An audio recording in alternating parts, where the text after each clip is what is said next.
Hello, everyone, and thank you for joining today's webinar, Technically Not a Techie Person, presented by Karen Gordon, Senior Vice President of Good Shuffle. My name is Aaron Monson, and I am the Education and Events Manager here at IFAI, and I am delighted to be moderating today's session. Before we begin, I'd have just a few brief housekeeping notes. During today's webinar, you'll have the opportunity to submit questions or comments to Karen by typing them into the questions box of your webinar control panel or into the chat box. There will be some interactive portions of today's session, and chat is encouraged, so please don't be shy. You can send in your questions or comments anytime during the presentation, and we'll address the questions at the end of Karen's presentation. This webinar is also being recorded and will be shared in an email tomorrow that will come directly from the GoToWebinar platform. And with this, I would now like to pass things off to today's presenter, Karen. Welcome, Karen. Thank you, Aaron. Thank you so much for having me. I'm really excited. I'm hoping that there are some folks who I saw at the 10 Expo just a few weeks ago that are joining again, and probably some new folks as well. So thank you all for taking the time to be with me today. As mentioned, my name is Karen Gordon. I'm the Senior Vice President at Good Shuffle Pro, and we are an event rental software. And I recognize that it probably seems like the SVP of a tech company is probably pretty techy. But here is my confession. I am not. I actually had my first job out of college in tech sales, and I left that job claiming I would never work in tech again. I just felt like I didn't get it, and I feel like I just didn't really care, if I'm being completely honest. So obviously I have come a long way from feeling that way, but I would say to this day, I don't 100% consider myself a truly techie person. I will find myself being the person in our office sometimes who is asking something very basic. But I think that is one of the reasons why I have become so passionate about getting people to be a little more open-minded, a little more open-armed when it comes to tech, because I have not only seen how much technology helps my life, how I work smarter, faster, but I also have the pleasure every day in seeing businesses get faster and smarter and more productive and more profitable, most importantly, because of technology. And really, that is what drives me to be so excited to share with folks that they can, bump up a little bit on the tech scale and find that their lives are easier, that their jobs are easier, and that their businesses run smoother. So let's start today by taking a bit of a survey. I'm always very curious to hear kind of where people consider themselves currently on the tech scale. So I would encourage you to chat in and send where would you consider yourself. So 10 is you are super, super techie. You are the first to adopt any kind of new technology at any time. Maybe your friends and family call you for advice all the time. Maybe you even know how to do a bit of coding. And then 1 would be like, I can't ever turn my phone on. I'm regularly asking somebody to help me with that. So I would encourage you to maybe chat in what level you are. I'd love to know kind of what we're working with today and where people are and where they're going on their journey from a tech perspective. I'm not seeing any chatting yet. I might have to go just blind and not knowing where people stand. Oh, we got 7. Okay, that's pretty good. 7's pretty high. Any other thoughts on the tech scale? Karen, we've got quite a few answers coming through in the questions bar, which you don't have visibility for, but I'm seeing a handful of 5s, primarily 5s, a 7, a 4, a 3. So it looks like right in the middle of that scale by and large. Probably 80%. 80% of responses are a 5, with a handful of 7s and 3s and 4s. Perfect. Okay, that's a good spread. I appreciate it. Appreciate the honesty from everyone too. And the truth is, no matter where you are, there's always some room for improvement. You'll see today that we're going to cover a wide scale of topics. So the idea is that whether you are on the kind of low end of that scale or whether you are a little more of the 7s who typed in, there should be something that you're walking away with that's new today. But I like to think of things like tech as it's not something that you need to tackle everything. You do not need to become an expert overnight. It's really about making incremental improvements. I always think back to when I was working events for a live event venue.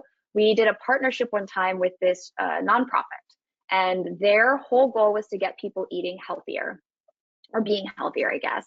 And I really liked the way they described their mission. They said that it wasn't about saying like what the perfect model of health looked like. It wasn't about shaming anyone's lifestyle.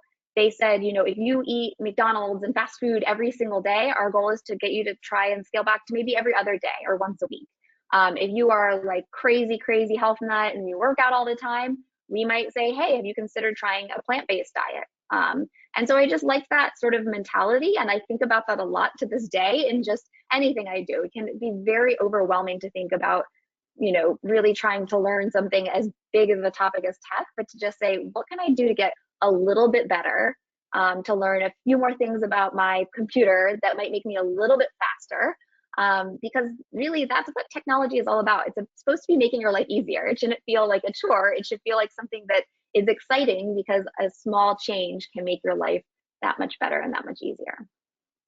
So the first thing I want to talk about today is the dollars and cents. Of course, a lot of people think, you know, technology is expensive.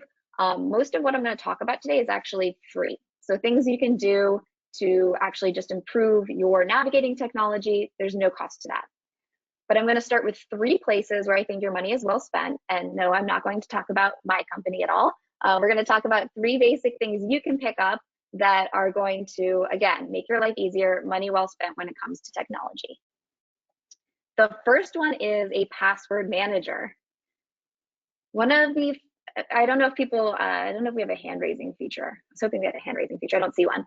I'd love to know a raising of hands if there are people who are using password managers already. One of the first advantages of a password manager is very basic, and that is simply only having to remember one password, which I know is a huge relief. If you're anything like me, you get into something like, I just actually ordered yesterday, I was ordering a prescription, and there's a service I was using where they can deliver the prescription to me. And as soon as I went to do it, it asks for your login. And you have that initial like, oh gosh, here we go again. But I now use a password manager, so I don't have to remember from way back when I ordered the prescription last time. I have a password manager that keeps all of my passwords, and all I have to remember is one password. It is basically a vault that will hold all of your passwords, and you create one special password that you remember, and it will even auto-generate passwords for you so that it does all of the memory keeping.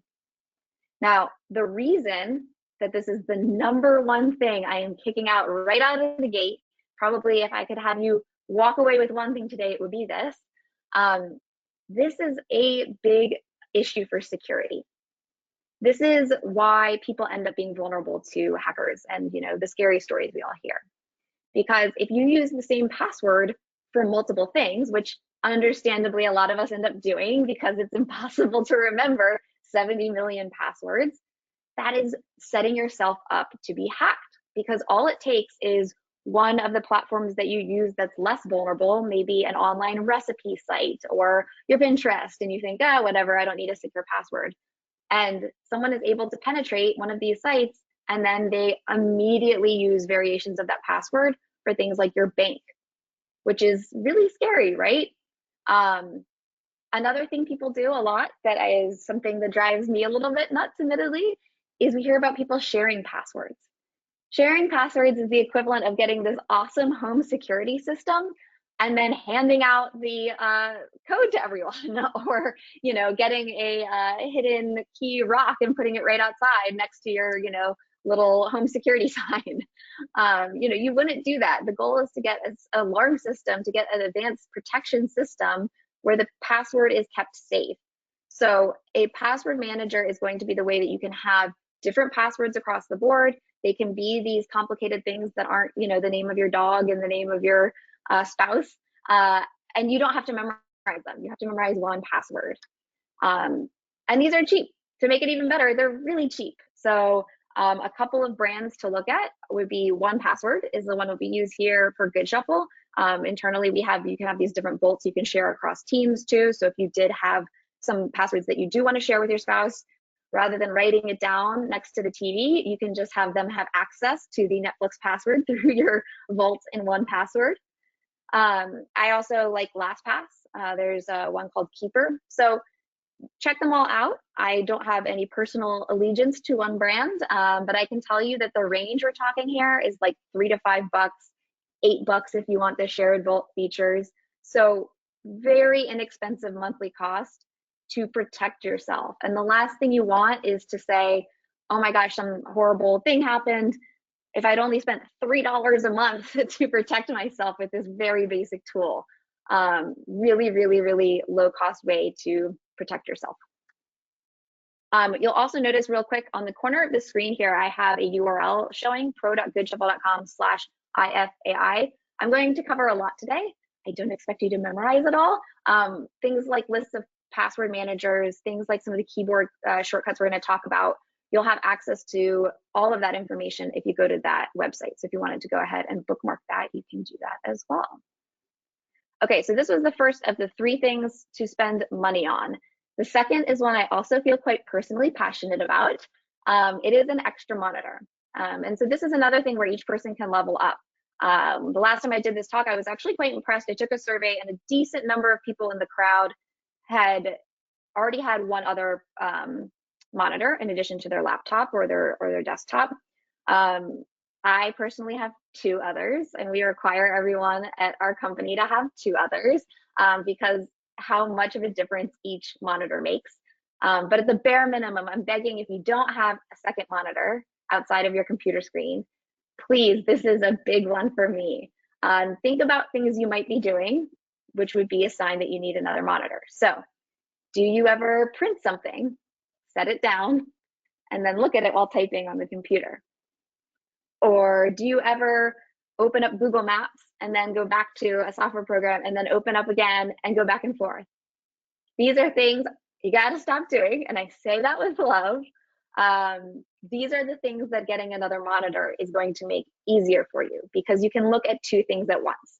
You can look at something and quickly type it in somewhere else without having to do the extra clicks. And those extra clicks add up. The cost of that printer and the ink adds up. And we kind of liken this to the upgrade of when you first maybe went from a twin bed to a full bed.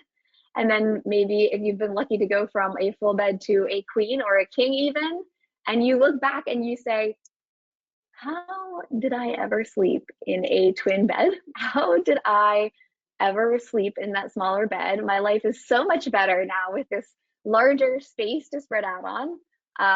That is going to be the feeling when you have more space to work on. That is essentially all you are buying when you're buying another monitor. And if you go out and buy one, please feel free to email me. It's just Karen@goodshuffle.com and tell me how much it rocked your world, because that would make me feel very happy. I mean, again, I just really get really excited to hear about people turning a corner a little on technology and seeing how these relatively small things make a big difference. And I say relatively small because this is not a terribly expensive investment. Now, if you ask the developers on my team, they will tell you you need to get a very fancy monitor, and they will convince me to go out and buy some $300 monitor. But I'm going to tell you, just don't tell them that I told you this. I really don't see a big difference. So I have a couple different offices I work out of, and in one of them or 2 of them, I now have very fancy monitors. At my home, I have 2 of our old monitors from years ago when I first started with Good Shuffle and we were a very small team. And they're like very old. I mean, I can't, they're mismatched. I really don't see the difference. I'm sorry. I'm so sorry if anyone from my team is watching and is going to call me out. But I don't really get it. I don't think that the fancier ones are that much better. And the cheaper ones, you can get these for like less than $100. And what's great about them too, I mean, $100, obviously that's not nothing, but they will last. So unlike when you buy a smart TV or you buy a laptop or you buy an iPhone these days, you know how you have that frustration of knowing that it's going to start acting funky and you're going to have to buy another one in another, couple of years. A monitor is different because it doesn't have the software on it that a cell phone or a laptop does, where that stuff outdates and technology gets better and then you have to buy a new one. A monitor can be pretty straightforward. As I mentioned, my cheap ones that I secretly have in my home office are from years ago and they work fine, because the technology is pretty simple. It is literally just another screen. So you could go and invest $100, get a nice one for 150, and it should last you several years. All right, so that's number two. Let's get to number three. This is a two-parter. I can tell you sort of my preference, but both of these are things you should be thinking about. One is an external hard drive, and the other is cloud storage. They go hand in hand. A lot of folks tell me that their machine is slow. When I say machine, I mean your laptop, your computer. They say, I click on this and I wait for it to do this. I click on this and I wait for it to do this. Spoiler, we're going to talk about next how to speed up your laptop, which can be, it's like that spring cleaning vibe where you feel like, oh my gosh, it's like a whole new house. This will feel like a whole new machine. But one of the factors is how much you're storing on your computer. So a lot of folks don't realize they have stuff stored on there that they don't need to have stored on their computer. If you are storing all of the photos you've ever taken in the past decade on your computer, of course it's going to run slow. So there's a couple things you can do. Now, one option is you can move to an external hard drive. You can think of these, this will date me. Some of you will remember the floppy disks that we all had in a nice little plastic bin next to our computers for a long time. You can think of this like a big floppy disk, a more advanced floppy disk.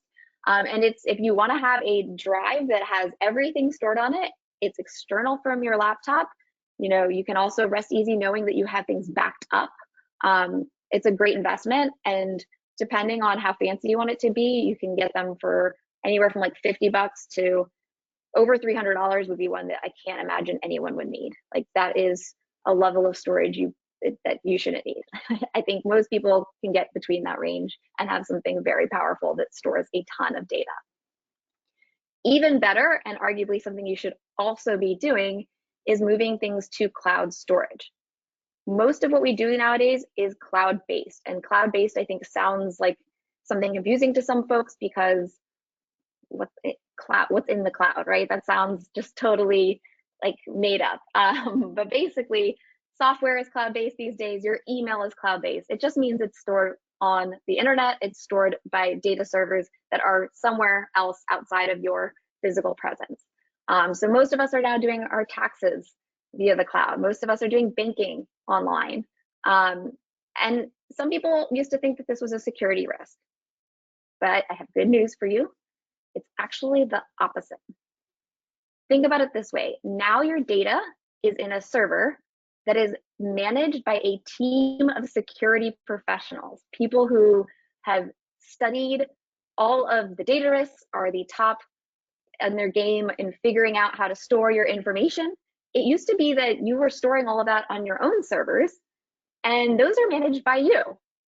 And I'm going to go ahead and guess that most people are on this call are not IT security professionals. Most people rated themselves as a 5 out of 10 on the tech scale, right?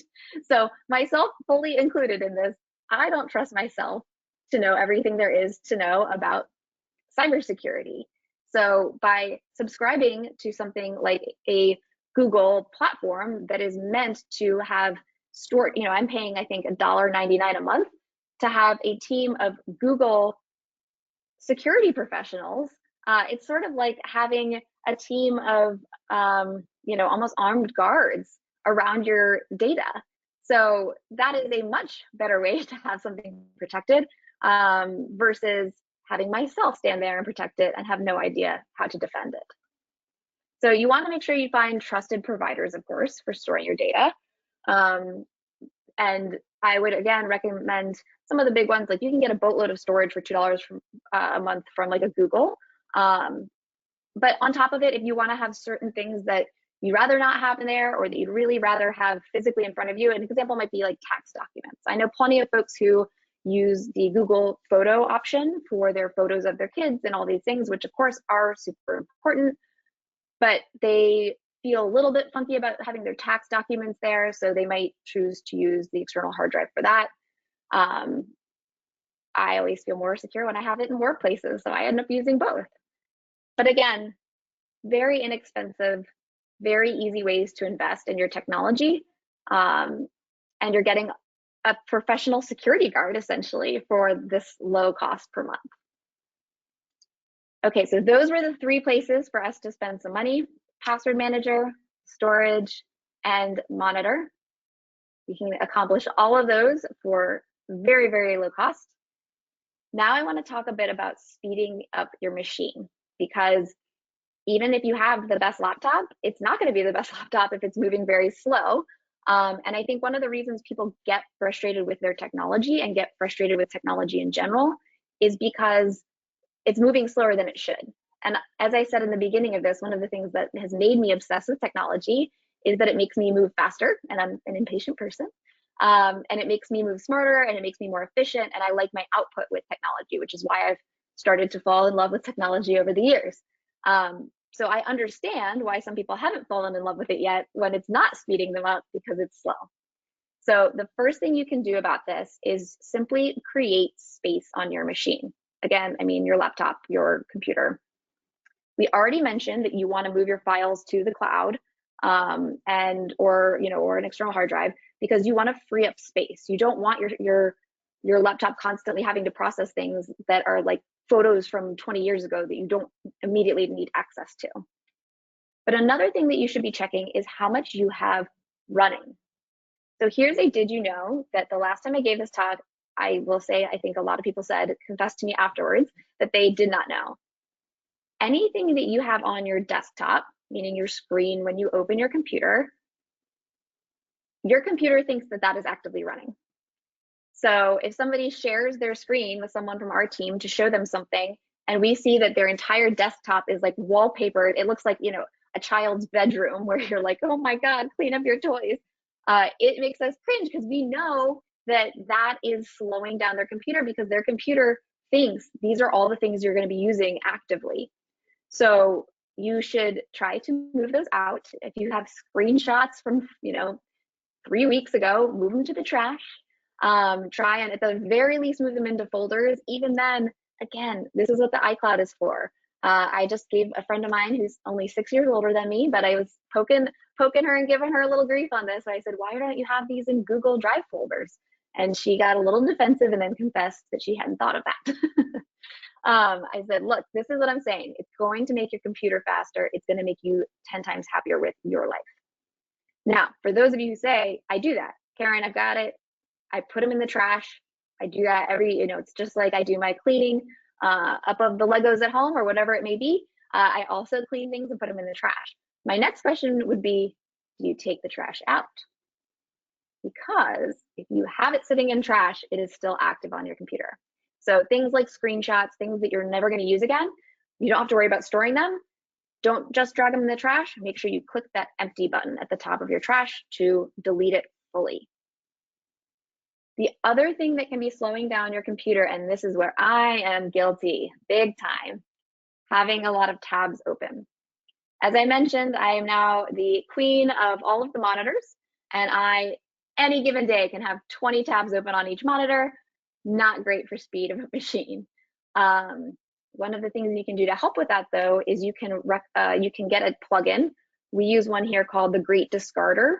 And it's a free plugin for Chrome that will basically automatically snooze or shut down a tab you're not actively using. So it might be that I had a tab open and I kind of wanted to not close it because I thought I might come back to it, or I want to remember later to come back to it.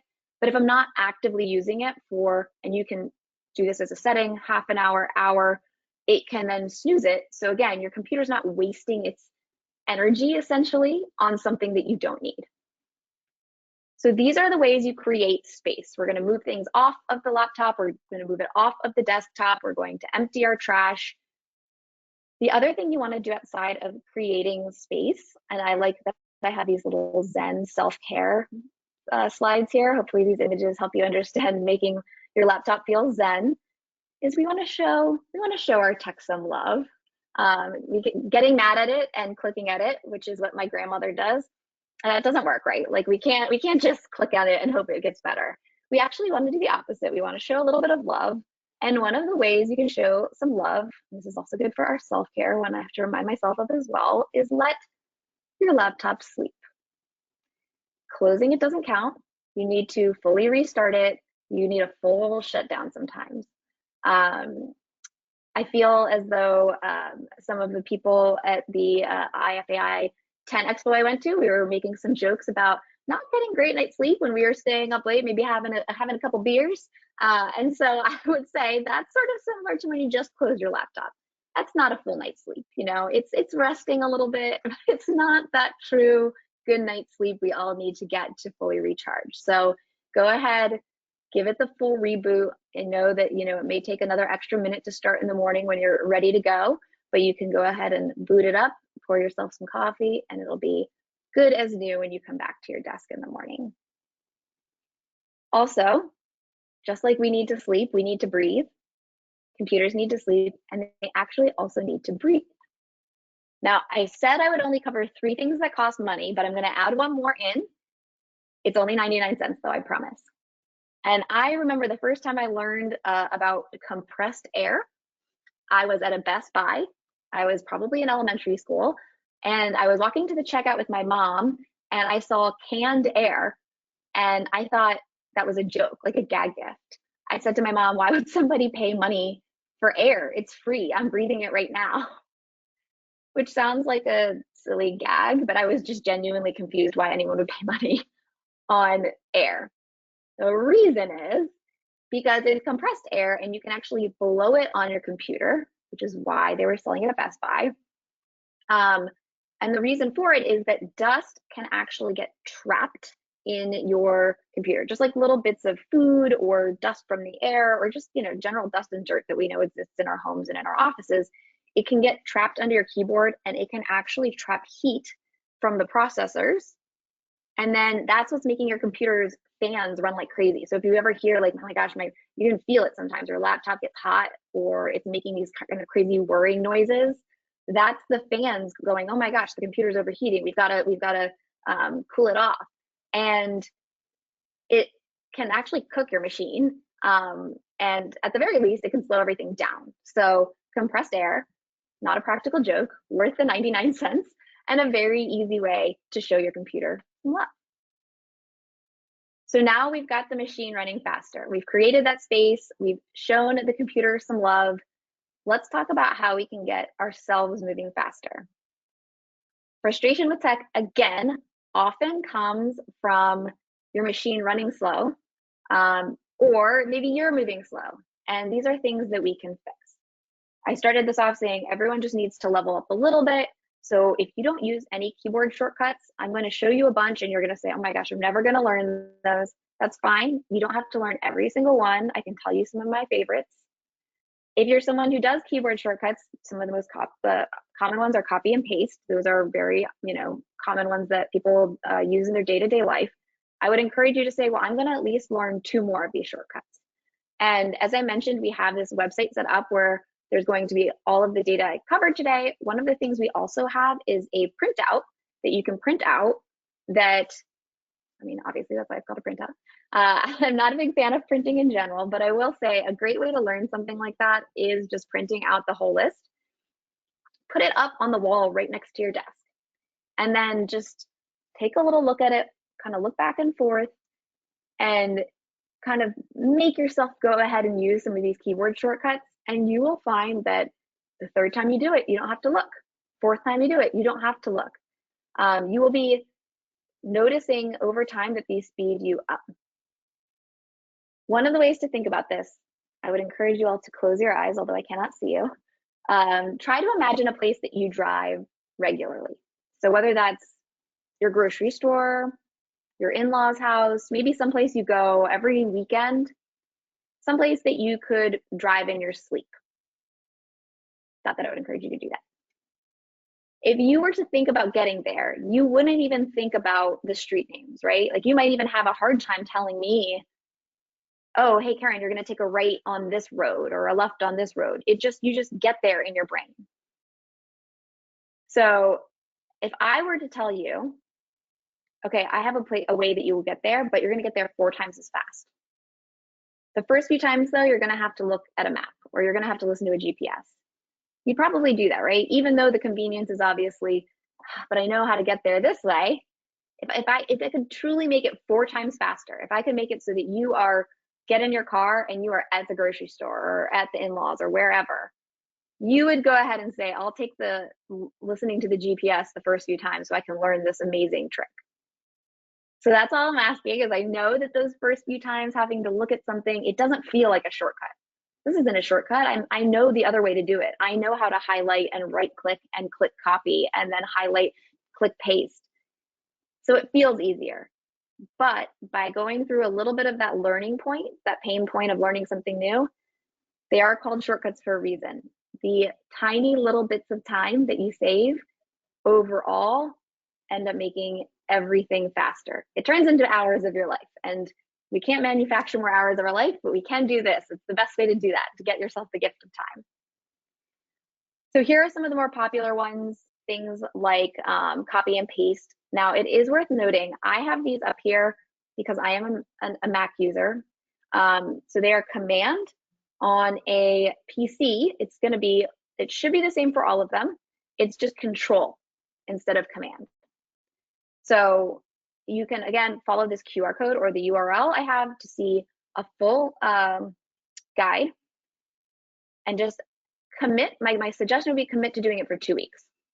2 weeks, you should know as many of them as you want to know. Here are some other ones that I want to highlight. They are for when you are frustrated. Again, when you're frustrated, the last thing people want to do is learn something new. But imagine if you were frustrated and you knew how to quickly undo something. So Command Z is probably my favorite shortcut of all. That is when you click something and you do the wrong thing, or you delete something that you just wrote and you have that moment of freak out. If you just push Command Z or Control Z, depending on what kind of machine you're on, it undoes it. And these are the types of keyboard shortcuts that enrich the life and make a former technology hater into a lover of technology, because it saves the day and you don't have that frustration. If you are ever frustrated with something that, let's say you are meeting for date night with your special someone, and you told that person that the website said it didn't open till 6, but they swore it opened at 5, and you go to meet them there at 5, and by gosh, you were right, it doesn't open until 6, and you want to go ahead and show them how frustrated you are. Wouldn't it be nice to be able to screenshot the website and show them that it opened at 6 and it said it on the website? Well, hey, there are great little hacks for that. Command 4, you can screenshot the whole screen. You can also screenshot the selected area of the time that the restaurant opened to really make your point. Another really good one for when you're frustrated is hard refresh. That just means if you ever notice the site is doing something weird or it's taking a minute to load, you truly just push Command or Control R and it just refreshes it. It's like the whole unplug it and plug it back in trick. 9 times out of 10, that's all it takes. And then search on page, I want to mention specifically as well, because it's also a lifesaver. If I'm looking for the restaurant times on that page, I don't have to go scrolling everywhere. I can just click Command F. A little search bar is going to pop up at the top of the screen, and I can write Sunday, and it's going to search the website for where it says Sunday and suddenly pull up the Sunday hours. So great way for you to jump to what you're looking for. Again, my love for technology has come from my impatience in life and learning these things, even though they took a little learning curve. Oh my goodness, can I just do things like that so fast now? And it just makes me so happy. There's more. Again, I would recommend checking out the website. You can use the QR code to scan. There was only one that I put on here that is only for Macs. My understanding is PCs don't have that. But just things like when I accidentally zoom in too much on something, hitting Command 0 just goes back to the normal. Again, these really help in those moments of frustration. They help you move faster. All right, so looking at the time here, my goal is to end early. So I'm going to add just some quick added tips here of just general things that I think are helpful. Again, making sure I'm covering lots of different levels of tech here and lots of different needs. So one is, did you know that you can pin a website to your iPhone so it shows up like an app?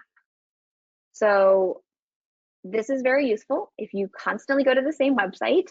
rather than having to open your browser and look for it or keep it open in your browser, which can be the storage issue we talked about. You can just swipe up. You would swipe up on an iPhone. Again, I'm sorry, I am an Apple user. I know it's a little bit different on Android. I believe you can do the same thing though, accomplish the same end goal. And you essentially can add a bookmark. And so you can see I did it with our home site and I just pinned it. This is my background on my iPhone. And I just pinned it here. And then I have a shortcut to my company website. Another did you know is some email sorting. I know people get so frustrated with the amount of email that they get. And you can make that significantly easier in a couple different ways. So one is creating automatic folders. So for example, we send out a Good Shuffle Pro weekly to all of our users about new features that are coming out and just general education tips. And I've had people tell me, look, I really like that, but every Tuesday is a lot.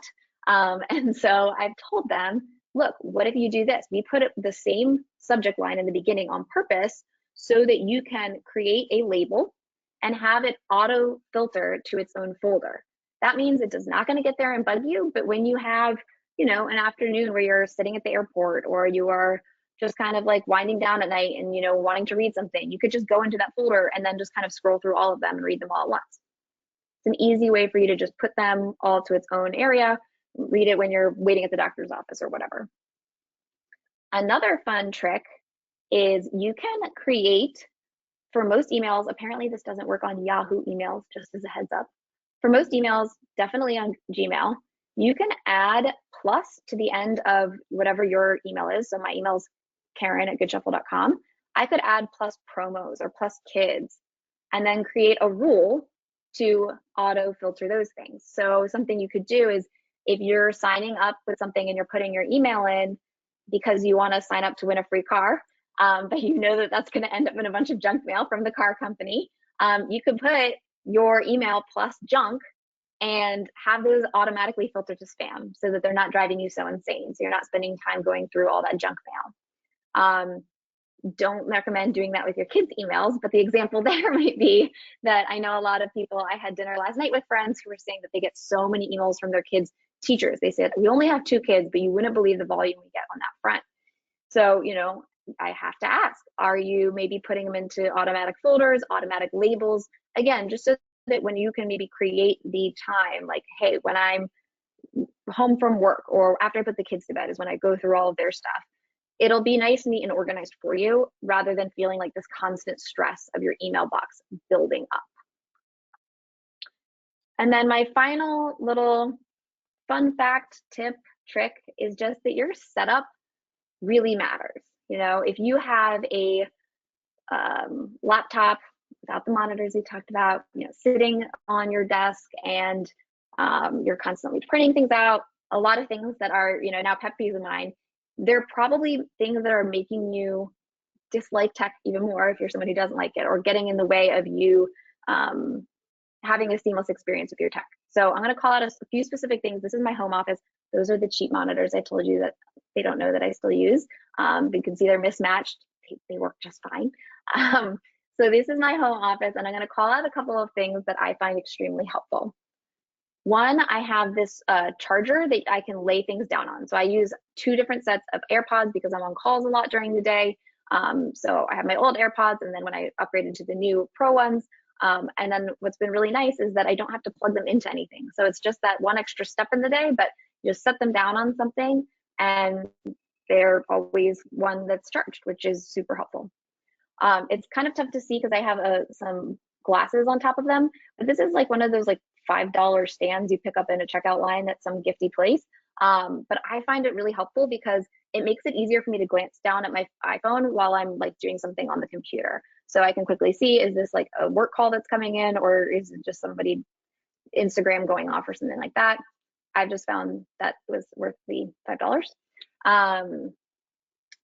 Another thing is this, of course, these things happen. I was so excited to show off I have no cords down here and then the cord fell. And so now my photo is ruined. But the idea here was to show that, and I got this tip from one of our co-founders. He drilled a little cage, like one of those little metal cages you can get off Amazon, into the bottom of the desk so that we put a power strip in that cage, and then you plug all your stuff into the power strip, and then you can just take the cords and go like this, one of these, over the metal cage. This is for those of you who are maybe like, you like things nice and organized and you don't want to see this hot mess of cords. If you're like me, that's just the kind of thing that is Zen. Also, it's actually a danger thing. You do not want cords where someone's going to trip over them. That's just generally something that is going to be safer to have those tucked away. On this side of things, I'll show you things that just make things more comfortable and also more fast. So you should always make sure you have a mouse. A wireless mouse is great. You also want to make sure you have a keyboard. So these are the things you want. Like if you're using the keyboard on anytime I travel now and I use the keyboard on my computer, I realize why it's so tough, because there's a trackpad on your laptop. And so you're reaching over the trackpad in order to type. So your chances of slipping and having the cursor go in the wrong way are increased. And again, these are the little frustrations that we don't realize make us so annoyed with technology and are avoidable by investing in something like a keyboard that's separate. I also have it on a stand so that it's more even with my monitors, and so that I still hunch, unfortunately, but I don't hunch as much. Hopefully, I'm able to see things. It's very good for your posture. That's something one of our other co-founders is very big on, is the ergonomics of it all, not only for efficiency, but for our poor backs and other such things. And then I will also just note really quickly that I have my power cord plugged into the right side of the laptop. This is really helpful for your laptop's longevity, for its speed, for its power. So those are the things I wanted to call out here. Again, frustration with tech often comes from just these seemingly minor things of not setting yourself up for success. If you're slowly navigating a trackpad that's kind of sensitive, if you're clicking file, copy, file, paste, again, I don't say this to tease anyone. It's just that these understandably lead to frustration. They add up over time. So if you add a few tools to your tool belt that make navigation easier, shortcuts that help you move faster, things that make your day-to-day moving around of a mouse more comfortable, these are the things that make technology feel like this breath of fresh air, as opposed to, a pain in the you-know-what. I also will put in a plug for a standing desk. I think that it's really nice to be able to stand up sometimes, although obviously I don't do it all day long. So then I have the one that you can wheel down for when you're feeling lazy. So with that, I wanted to make sure that I leave some time at the end, and it looks like I did. Hooray. For any questions. Aaron, do you have any questions that you wanted to share my way? Yeah, we do have a couple questions here. And of course, just want to encourage people, we've got some time, so please enter your questions if you have them.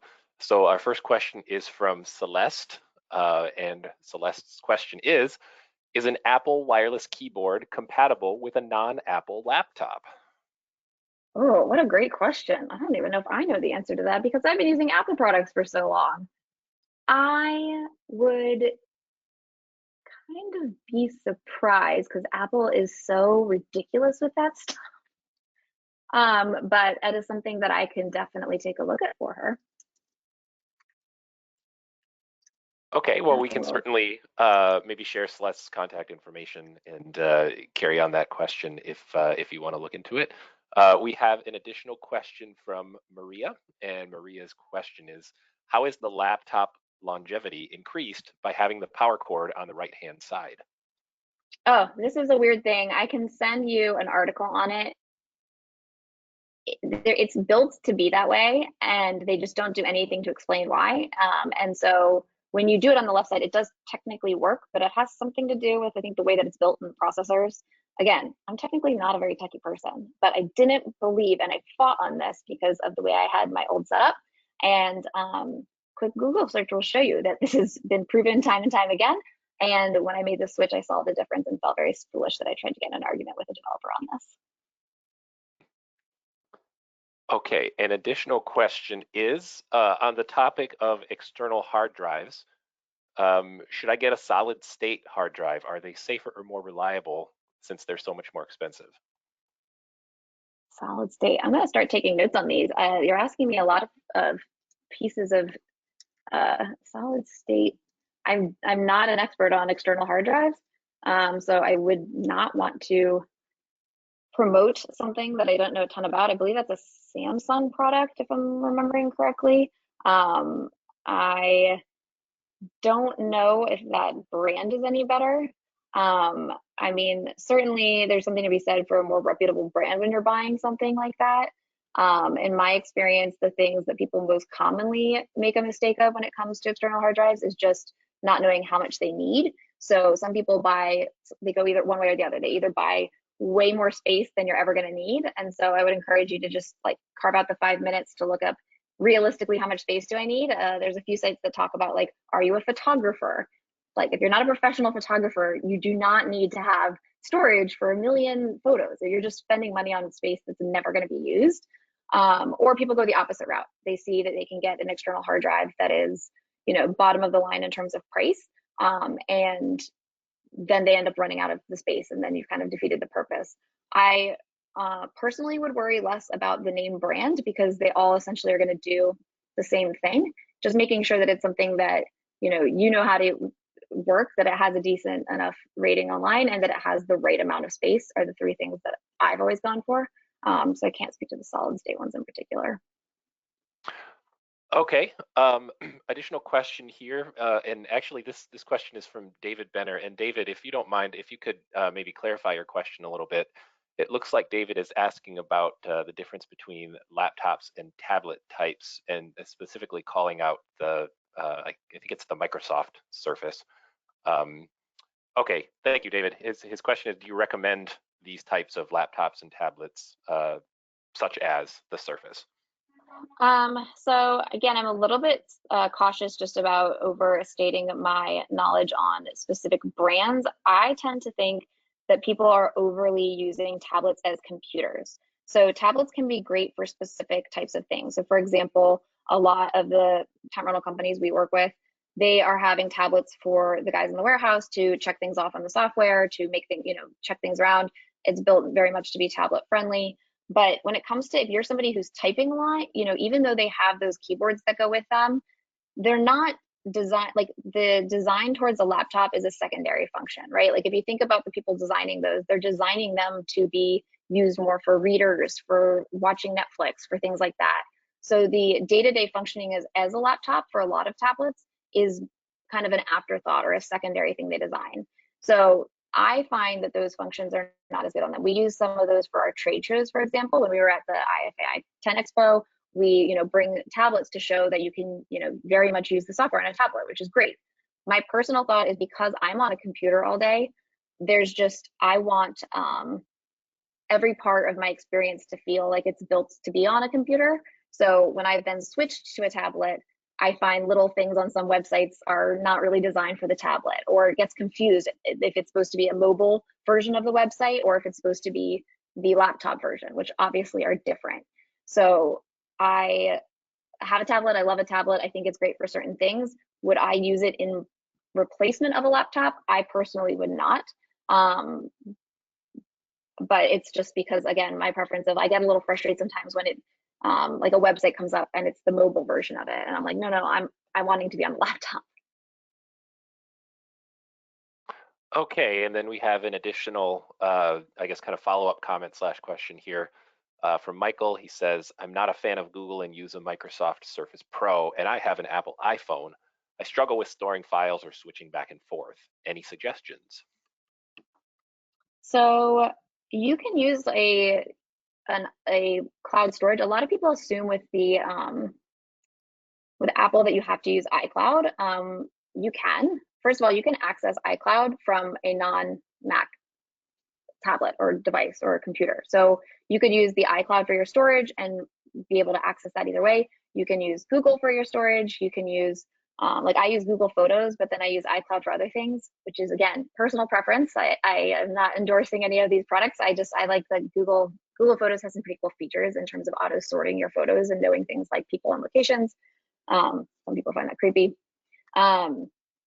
So as long as you're using like a cloud storage, then it shouldn't matter if you're having one of your devices be Mac or PC or different brands. I mean, again, I have my brand allegiance to Apple is totally a personal preference thing, which is why I don't want to try and overly persuade anyone in that way. But as long as everything is cloud based, keep in mind it's just internet based. So you're able to store that anywhere. And one of the problems and one of the reasons that software in general is moving away from being stored on your local device is that it is such a pain. People nowadays move from their cell phones to their tablets to their work computers to their personal computers. So if you have something like QuickBooks Desktop, it's now annoying if you don't have that specific device with you, which is part of the whole reason that everything is moving to cloud based. I hope that answered the question. I'm not sure if I'm not seeing the questions in front of me, which is a little harder, but I hope that's helpful. Well, I don't see any follow-up from Michael, but if there are any additional comments that he sends in, I will let you know. We have one more question here, unless some others filter in, and the question is, do you have any favorite email platforms when it comes to ease of use for someone who isn't email savvy? Yeah, Gmail. Google is, well, like Google and Apple, really, the reason that people are so obsessed with them in the tech world is not that it's just trendy. It's because they have revolutionized the notion of making technology easy. This idea of like a smooth interface. I always use the example of my 101-year-old grandma has a iPad. It is not because she is tech savvy in the least. It is because Apple designs products that are very easy to use. Similarly, Google designs things like email very well. They make it very easy to sort. They do a lot of it for you. It's super intuitive. So, the devs on my team would probably be the first to tell you more about Google's security and all of that if that's of interest. For me, as a just non-tech savvy user or somebody who considers themselves to still be on the low end of tech overall, I just find the intuitive nature of a platform like that to be very comforting. It's very easy to follow. You do not have to go and search how to use anything. It's just going to be super intuitive, super obvious. Okay, great. So I don't see any additional questions that have come in since you answered the email question, although Michael did respond and say, yes, you answered my question. Thank you very much. Why don't I I did just, go ahead and Google this whole if you can use a Mac keyboard on a PC, just because I was curious. I didn't know. And this that I'm seeing here is saying yes, you can use a Mac keyboard on a PC. So if you want to buy a Mac keyboard like the one I had in my photo, and you have a PC, that should be something that's fine to do. I learned cool. something myself today. Well, thank you for clearing that up and answering one of the earlier questions. So, yeah, I don't see any other questions that have come through, but I will encourage folks if you have any additional questions. I mean, obviously, Karen's included her contact information here and a link specific to today's presentation for IFAI that you can check out. But beyond that, thank you so much, Karen, for this great presentation, and thank you to all of our attendees and participants today for your questions and your engagement. We are continuing to add webinars to our calendar. We have additional programming here at IFAI most Wednesdays at 1 p.m. Eastern. So make sure you check out all of our upcoming webinars and in-person events by visiting ifai.com/events. Another thing that I'll note before we close out here is that a very brief survey will appear when you exit the webinar, and we would really appreciate it if you took just a few moments to complete it. I think it's like literally 3 questions. Your feedback obviously helps us to continue to provide relevant, engaging, and interesting education topics. So on that note, I want to say again, thank you to Karen Gordon, Senior Vice President at Good Shuffle, for your presentation today. And we hope to see you all again at an IFAI webinar soon. Take care, everyone. Thanks, Aaron. Thanks, everyone.